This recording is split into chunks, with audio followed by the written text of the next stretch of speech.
Pendant longtemps, on a cru que les infections sexuellement transmissibles, les IST, étaient une affaire de jeunesse. Un truc de jeunes inconscients, de soirées, de coups d'un soir, de gens qui ne se protègent pas assez.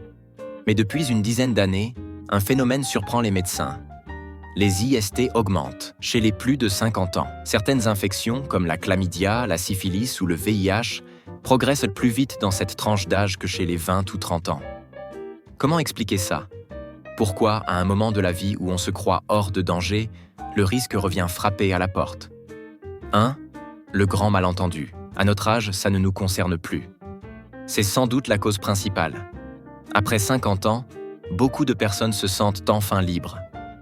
Les enfants sont grands, la carrière est stable ou terminée, et le stress de la jeunesse s'est calmé.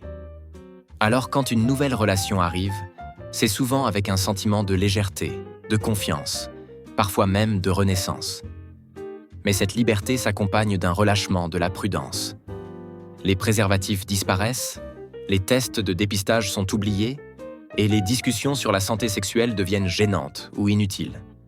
Parce qu'après tout, ce n'est pas à notre âge qu'on attrape quelque chose. Et pourtant, les virus ne regardent pas la date de naissance. Le VIH, l'herpès, le papillomavirus ou la syphilis circulent encore.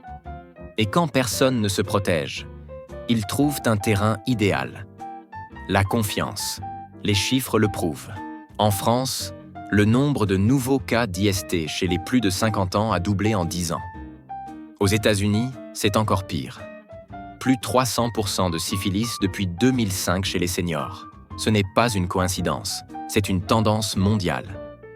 2. La révolution grise. Quand l'amour revient plus tard. Le nombre de personnes célibataires après 50 ans n'a jamais été aussi élevé. Et les applications de rencontres ne sont plus réservées aux jeunes. Tinder, Mythique, disons demain, Elite Rencontre, autant de portes ouvertes sur une vie sociale et sexuelle réinventée. Mais ces nouvelles rencontres s'accompagnent d'un oubli majeur, la prévention. Les personnes plus âgées n'ont souvent jamais reçu d'éducation sexuelle adaptée à cette réalité. Dans les années 70 ou 80, on parlait surtout de contraception et de grossesse. Pas d'herpès, pas de chlamydia, pas de VIH. Résultat, beaucoup n'ont tout simplement pas les bons réflexes. Certains médecins racontent même que des patientes de 60 ans leur disent « Pourquoi me parler de préservatif ?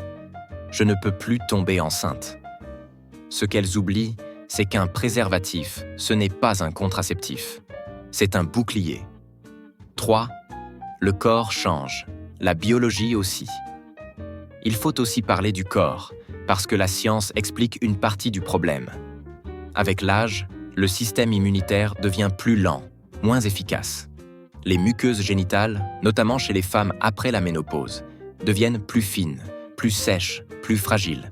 Cela crée de minuscules microfissures pendant les rapports, et ces fissures facilitent la transmission des virus et des bactéries. Chez les hommes aussi, certains changements hormonaux diminuent la production d'anticorps locaux et le risque d'infection augmente mécaniquement. Autrement dit, là où un jeune organisme aurait pu encaisser sans symptômes, le corps plus âgé devient plus vulnérable.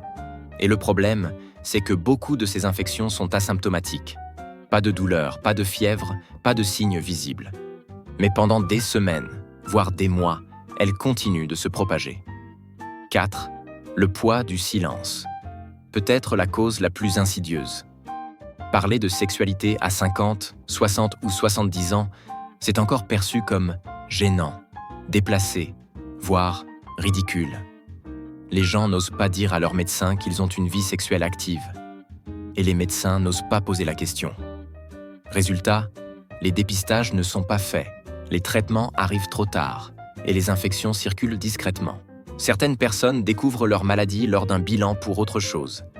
Un cancer, une fatigue chronique, un examen du foie. Et soudain, on apprend qu'une infection traîne depuis des années, sans qu'on le sache. C'est un cercle vicieux. Plus on tait le sujet, plus il devient dangereux. 5. La solitude, l'intimité et la vulnérabilité émotionnelle. Vieillir, c'est aussi se confronter à la solitude. Le besoin de tendresse, de contact, de chaleur humaine devient plus fort. Et parfois, dans la recherche de cette connexion, on baisse la garde. Des études montrent que les personnes âgées qui se sentent isolées ont plus de comportements à risque, non pas par inconscience, mais par besoin de lien. Le désir de se sentir désiré, de plaire encore, d'exister dans le regard d'un autre. Et dans ce contexte, la prévention semble secondaire, presque déplacée. Mais elle ne l'est pas, parce que la santé sexuelle, c'est aussi une question d'amour de soi. 6. Les conséquences. Physiques, psychologiques et sociales. Les IST ne sont pas anodines. Certaines peuvent être traitées rapidement, mais d'autres laissent des séquelles durables. Stérilité, douleurs chroniques, inflammation, voire cancer. Le papillomavirus, par exemple, peut provoquer des cancers du col de l'utérus, du pénis, de l'anus ou de la gorge. Et il ne s'agit pas d'une maladie rare. On estime que 80% des adultes y seront exposés au cours de leur vie. Mais au-delà du corps, il y a le poids psychologique. Découvrir une infection à 50 ou 60 ans, c'est souvent vécu comme une humiliation, une trahison ou une honte. Certains se renferment, d'autres évitent toute relation. Et cette peur du regard des autres empêche encore plus de parler, renforçant le silence collectif. Mais il y a une bonne nouvelle. La tendance commence à s'inverser. De plus en plus de campagnes de prévention ciblent les plus de 50 ans. Des associations, des médecins, des influenceurs en santé parlent enfin du sujet sans jugement. On commence à comprendre que la sexualité n'a pas d'âge, mais qu'elle mérite, à tout âge, la même attention, la même liberté, la même sécurité. Les préservatifs, les tests, les vaccins contre le papillomavirus, tout cela ne devrait plus être associé à la jeunesse.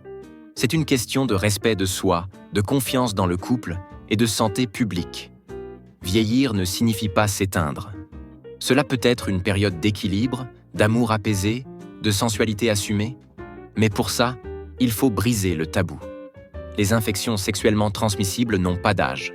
Elles se propagent là où il y a du silence, de la honte ou de la naïveté. Et la plus grande erreur, ce n'est pas d'avoir une vie sexuelle active après 50 ans. C'est de croire qu'on n'a plus rien à apprendre. La sexualité n'est pas un privilège de jeunesse. C'est un langage humain, universel, qui continue tant qu'on respire, tant qu'on aime, tant qu'on se sent vivant. Alors oui, il faut oser parler de prévention, de plaisir, de santé, sans rire, sans gêne, sans tabou. Parce que se protéger, ce n'est pas un signe de peur. C'est un signe d'amour, pour soi et pour l'autre. À tout âge, le désir est une force, mais la connaissance, elle, est une protection.